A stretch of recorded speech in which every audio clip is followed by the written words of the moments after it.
Bem-vindo, bem-vinda a mais um Conexão Futura, ao vivo aqui pelo seu canal Futura. Você também pode assistir ao nosso programa pelo nosso site futura.org.br.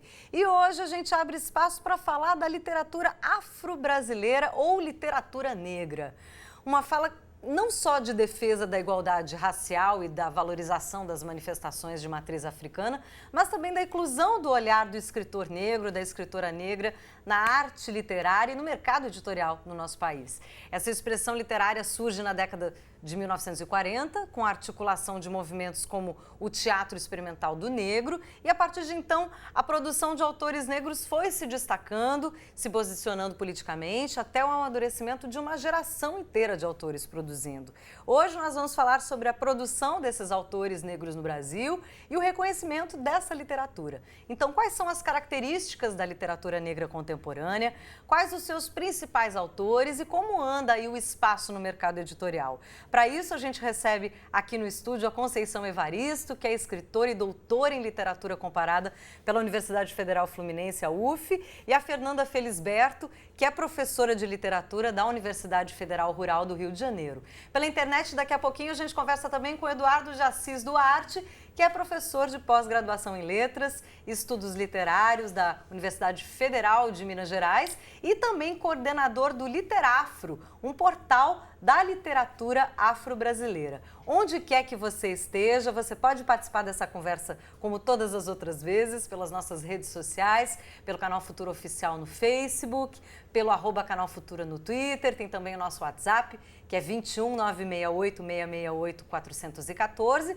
ou então dá uma telefonada para a gente no 0 Operadora 21 2273 5020. Muito bem-vindas, meninas, ao programa hoje. Muito obrigada. É importante a gente começar entendendo do que se trata a literatura, porque muita gente ainda não ouviu falar nesse tipo de literatura, né? Então, assim, não existe um conceito fixo, mas para a gente iniciar um entendimento, Conceição, o que é essa literatura negra?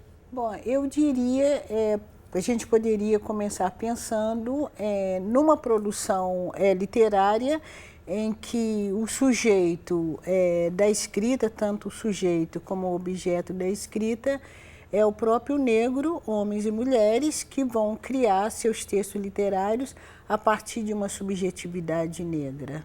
Certo. Fernanda? E tem uma experiência negra brasileira que é diferente de uma experiência de ser branco no Brasil, que é diferente de ser africano no Brasil. E em cima dessa experiência, né, que parte de um lugar, de uma vivência, de uma ancestralidade, que essas histórias todas são construídas. Certo. Eduardo, você está me ouvindo já? Estou te ouvindo muito bem. Você quer complementar a ideia sobre a construção de uma ideia da literatura negra? Perfeitamente. Eu penso que a literatura negra, ela não é um fenômeno africano. As literaturas africanas, elas estão ainda, são literaturas, sobretudo as de língua portuguesa, de países muito jovens. Não é? Eles estão muito empenhados ainda em fixar uma literatura angolana, uma literatura moçambicana e vamos por aí. A literatura negra, ela é um fenômeno da diáspora negra, sobretudo nas três Américas, não é? E é um fenômeno que começa nos Estados Unidos na década de 1920, passa pelo Caribe na década de 1930, é exportada para a França na década de 30 com o movimento da negritude francesa e chega ao Brasil nos anos 40 com o Teatro Experimental do Negro do Abdias Nascimento. É um fenômeno, conforme já foi colocado, de expressão dessa subjetividade negra e dessa experiência negra num país culturalmente e dominado pelo poder branco. Sim, na verdade a própria cultura negra, a gente fala, ela tem uma oralidade muito forte, né? Uma expressão corporal muito forte através dos jogos, da dança, das lutas, da própria culinária, né? Das cores. Como é que isso também acaba atravessando a escrita? Eu tenho sempre perguntado, por exemplo, por que não há nenhuma dificuldade de se pensar, por exemplo, numa música negra, de se pensar numa culinária negra, igual você falou, e no caso assim, brasileiro, marcado justamente pelo conhecimento africano. E por que uma dificuldade de se pensar numa escrita negra, numa escrita que parta da nossa experiência, que esteja comprometida com a nossa oralidade, que traga, por exemplo, nosso posicionamento, a maneira do sujeito negro se colocar no mundo, interpretar a vida, interpretar as suas alegrias, as suas dores. Por que isso não pode ser considerado como um material e como uma opção, inclusive, temática para se produzir uma literatura negra? Por que não pode pensar que nós negros, a partir da nossa perspectiva, né, a partir do nosso posicionamento no mundo, por que as nossas experiências não podem se transformar num texto literário? Numa ficção? Numa ficção. E para além também da questão da sociologia, das ciências sociais, porque, claro, quando se fala da literatura negra, afro-brasileira, passa também por essas questões do movimento, de inclusão, do ativismo, mas passa pela criação mesmo do olhar, né? Como uma ficção, como arte mesmo. E eu acho que temos um desafio também muito importante de humanizar esses personagens, né? Porque nós temos aí um conjunto de representações dos negros e negras na literatura brasileira, muito expressos no espaço da rua, com pouca referência no espaço da casa, com pouca referência de relações familiares, de relações afetivas. E o que todas essas escritoras e escritores fazem é tecer esse fio de afetividade, é tecer esse fio de humanidade, porque temos os dramas universais. Nas nossas histórias, você vai encontrar todos os dramas universais, amor, ódio, ciúmes, enfim, todos os dramas que movem a literatura universal também estão presentes nas nossas histórias, mas a partir de uma experiência negra, para perceber essa nuance, né?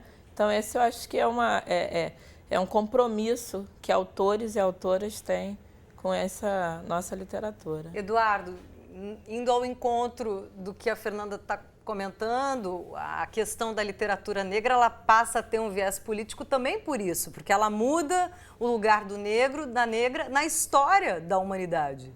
Perfeitamente. Quer dizer, você tem na literatura brasileira, é uma literatura de hegemonia branca. A gente não pode ter mais vergonha de falar isso, podemos recear falar isso. A literatura brasileira, canônica, é uma literatura branca. É uma literatura feita por escritores brancos. O canônico é o clássico, né? Aquelas obras clássicas, né? Que viram referência. E que são estudadas nas escolas, nas universidades, etc. É uma literatura de autoria branca, escrita por brancos, cuja maioria dos seus personagens é branca. Isso já está comprovado, inclusive, em pesquisas, e com centenas de romances publicados nas últimas décadas do século XX, os personagens negros mal passam de 7%. Sim. No caso das e mulheres, os lugares que eles ocupam também, né, são os mesmos. Exatamente. E no caso das mulheres, ou são domésticas, ou prostitutas, ou coisa desse tipo. No caso dos homens, são malandros, enfim, maus elementos, e é difícil você ter um negro no protagonismo. Então, esse é um problema muito sério. E quando você tem a presença do negro numa literatura brasileira, não é, reconhecida, canônica, etc., em grande medida você tem uma representação marcada por esses estereótipos. Não é? A mulata assanhada, por exemplo, que é aquela mulher que é uma mulher só noturna, ela só é corpo, ela não é alma. Corpo, ela não... cozinha. Exatamente. Cama, cozinha. Exatamente. E vamos por aí. Vamos por aí. É o contrário do que você vê numa escrita de autoria negra. Feminina, também como a da Conceição, que a gente vai mostrar aqui. E essas figuras, elas emergem como seres humanos na sua integridade. Claro. Conceição, por falar em protagonismo, queria que você contasse um pouquinho a sua passagem pelo Salão do Livro de Paris, que rendeu alguns olhares, inclusive da imprensa, né? Isso. Porque realmente você passou por lá e chamou a atenção uma escritora negra brasileira, né? Estando num local como aquele, com uma obra consolidada.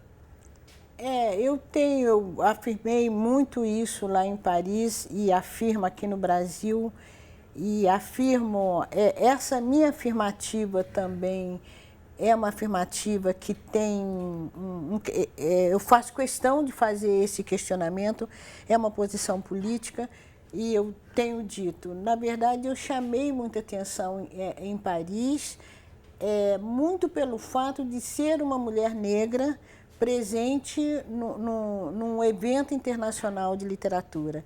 Quer dizer, na verdade, naquele momento, eu quebrava com o imaginário, né, tanto o imaginário estrangeiro como muito imaginário brasileiro, porque o Brasil ele está acostumado a ver as mulheres negras nas escolas de samba, na cozinha. No estereótipo. Sempre aquele estereótipo. E o que eu tenho dito é o seguinte, nós sabemos cozinhar, nós sabemos cuidar do corpo do outro, nós desenvolvemos muito bem funções em que a sociedade coloca como funções subalternas, mas sem isso a sociedade não vive.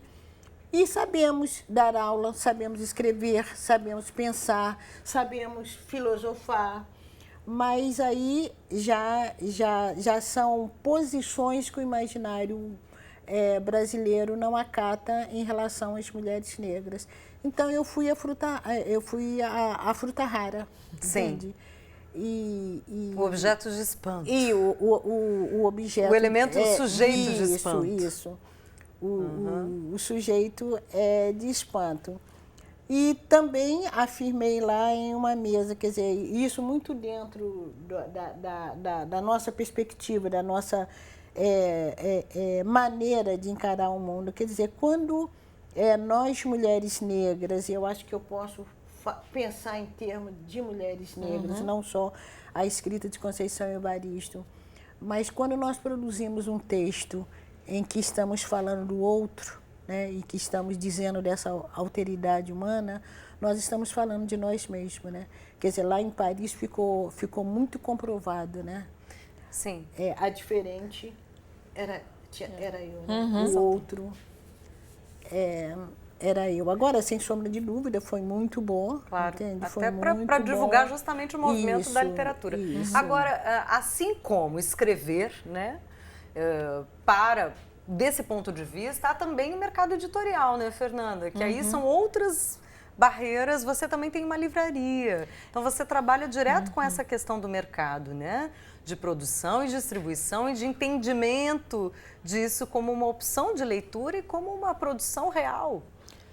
Na verdade, a história da escrita, né, da população negra está intrinsecamente ligado com o mercado editorial, porque um dos primeiros livreiros brasileiros, né, editor brasileiro, foi Paula Brito. Né, ainda no século XIX, um escritor negro que tinha uma gráfica, né, na época uma tipografia, né, que era ali na Praça Tiradentes. E o espaço dele também, de tipografia, era não só um lugar de encontros, mas também de produção, né? Ele publicou Machado de Assis, então nós já temos essa história muito antiga. Mas é claro, quando entra o elemento comercial, né, o filtro começa a acontecer. E, de certa forma, é uma grande dificuldade ainda para boa parte dos escritores e as escritoras chegar a esse mercado editorial. Mas isso não significa que esse grupo não está publicando e não está produzindo. Tem um empenho de várias pessoas. Tinha o Oliveira Silveira, que era um escritor lá do Sul, ele brincava sempre que muitos autores publicavam na editora do autor ou da família do autor, porque de alguma forma alguém da família tinha um apoio para poder... Tinha uma ligação afetiva, minimamente afetiva e econômica com esse livro. Mas eu não posso também deixar de registrar que a implementação da Lei 10.639 impulsionou, né, com que esse baú de histórias, né, ele fosse aberto, né, claro, e essas histórias se espalhassem, né, um pouco mais. É claro que temos uma crítica, né, de certa forma, no que tange às pessoas que têm acesso a alguns espaços editoriais e outros não, mas eu acho que a lei possibilitou abrir esse baú de histórias, mas ainda está muito longe do que a gente gostaria em termos de difusão. Então, por isso a importância dos blogs. Eu acho que a maioria dos autores hoje em dia tem também essa possibilidade dos blogs e das antologias literárias. As antologias, elas acabam acolhendo, de certa forma, né, muitos desses autores, porque são obras coletivas, e dali muitos saem com uma trajetória individual, né? Então, tem um mais antigo, né, atuando, que são os Cadernos Negros, mas tem alguns toques lá na Bahia. Enfim, tem alguns coletivos, né, que estão organizados em torno dessa temática. Por falar em Machado de Assis, Eduardo, eu estava aguardando essa questão para você também falar. Afinal de contas, você estuda isso, né? Qual é o lugar que ele ocupa, a partir da sua perspectiva de pesquisa, nessa questão de uma pré-construção de literatura negra no Brasil? Olha, o Machado é um caso raríssimo, né? É uma figura exponencial da literatura de língua portuguesa em todos os países, né? É um dos principais autores, se não o principal autor da língua portuguesa, né?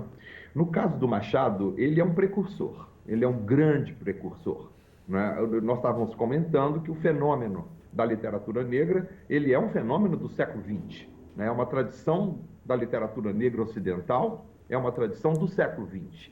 E o Machado, junto com o Lima Barreto, junto com Cruz e Souza, junto com a maranhense Dona Maria Firmina dos Reis, né? Eles são precursores. O Machado é um caso especialíssimo em função de toda a repressão que havia naquele momento.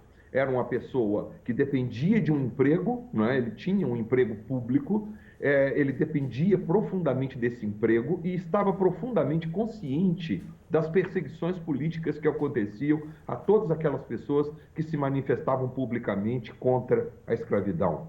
Machado, então, usa a ginga do que Luiz Costa Lima chama de capoeirista da palavra para driblar... Capoeirista da palavra, que expressão linda! Um capoeirista da palavra. A capoeira, você pensa que ele está jogando ou que está brincando, mas ele está lutando. Ele está lutando. Tanto é assim que Machado de Assis, em todos os seus romances, mata os senhores de escravo.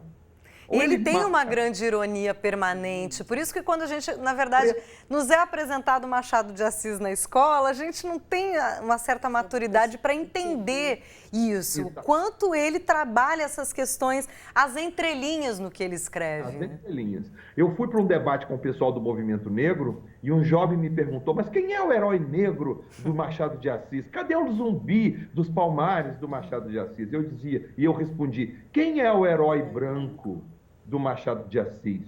É uma literatura anti-heróica, é uma literatura anti-épica. Quer dizer, o Brás Cubas é um canalha, o Bentinho é um derrotado. Quer dizer, e o mais incrível, é um senhor de escravos que está morto.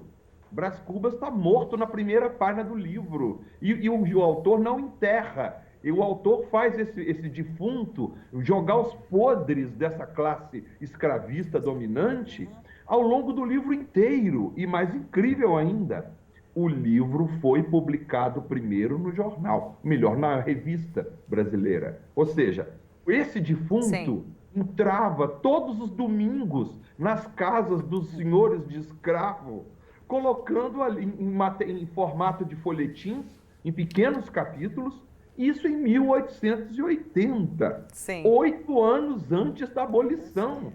E você imaginar que o grande livro da abolição, que é o Abolicionismo de Joaquim Nabuco, é de 83, é de 3 anos depois. Quer dizer, o Machado, ele é um precursor em vários sentidos. Nós estamos... Por favor, conclua o raciocínio. Perfeito. Eduardo. Ele é um precursor, inclusive no sentido de não fazer uma literatura panfletária, de não fazer uma literatura de palanque. Ou seja, ele usa a ironia em vez daquela retórica de palanque. Como fala o escritor Júlio Cortázar, falar da Revolução sem falar da Revolução. Bom, como nós estamos encerrando, indo quase para o encerramento, ainda tem uns minutinhos, meninos. Eu quero que você fale da sua obra, Conceição, por favor. Da sua obra, dos seus livros, das suas publicações, para que as pessoas possam conhecê-las. Tá, legal.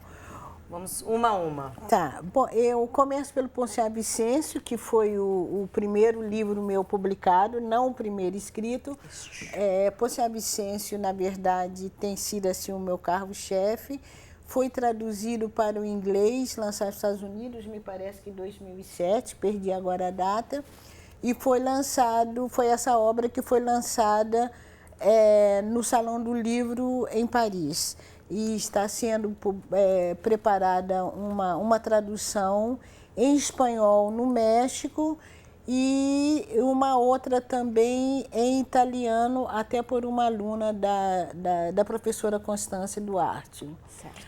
Depois vem Becos da Memória. Becos da Memória foi um livro que ficou guardado 20 anos. Ele também já está na segunda edição, tem tido uma procura também bem boa. Vem um livro de poemas da recordação e outros movimentos, que não está aqui.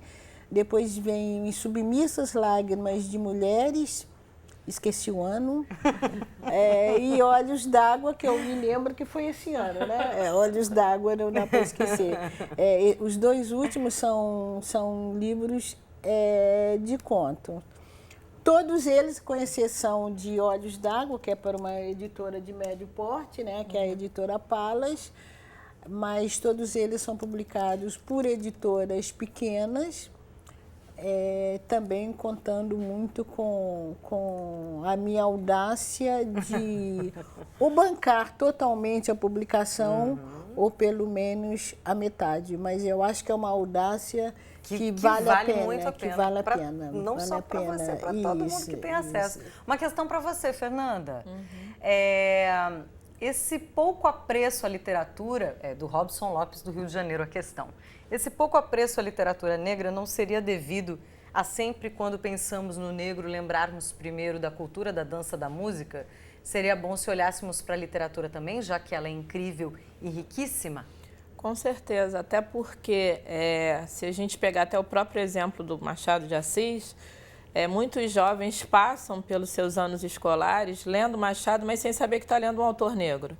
Então, poder difundir dentro dos anos escolares, né, esses autores que temos produção para poder dialogar com as distintas séries, né, dos alunos, é uma forma de você já na formação trazer esses alunos, trazer esse leitor, né, para essa formação e já nos anos. E a gente tem aí a questão da própria lei que fala do aprendizado, do ensino da cultura afro. Então tá aí uma oportunidade também de ir inspirando em termos de literatura negra. Gente, eu vou ter que ir encerrando, infelizmente. Mesmo. Eu quero encerrar com uma fala aqui da Célia Mara. Ela fala: me surpreendo muito que nos dias de hoje a avaliação das pessoas ainda seja relacionada com a cor, ainda há muito julgamento. Ela fala: o talento não tem cor. Obrigada pela sua participação também. Eu quero mostrar aqui, na verdade, dar o endereço da livraria da Fernanda, que atende pela internet, né? É facebook.com/quitabu.livrarianegra. Também quero lembrar que a Bienal do Livro do Rio de Janeiro fica até dia 13 de setembro, onde também há oportunidade de interagir com esse tipo de literatura. Que mais? Dá o site letras.ufmg.br da Literafro, que é um movimento liderado aí pelo Eduardo em Minas Gerais. Obrigada, viu, Eduardo, pela sua participação aqui no Conexão Futura mais uma vez. E para finalizar... No dia 27... eu estarei na Feira do Livro no Largo da Carioca. Ótimo. Sabe o horário? Sei. Senão o pessoal entra no site... Às 17 horas. E consegue às 17 dar uma olhada. Horas. 17 horas. Agora me bateu. No dia 27 ou 29, mas vai estar... Eu não vou ter tempo de olhar no site, senão eu confirmava aqui. Pessoal, entre no site da Bienal para confirmar. Largo da Carioca. Obrigada, viu? Obrigada, Eduardo. Obrigada a vocês duas. Até uma próxima oportunidade. Gente, obrigada pela atenção, pela companhia de vocês. A gente volta na segunda-feira a partir das 2h30. Beijo. Muito bom.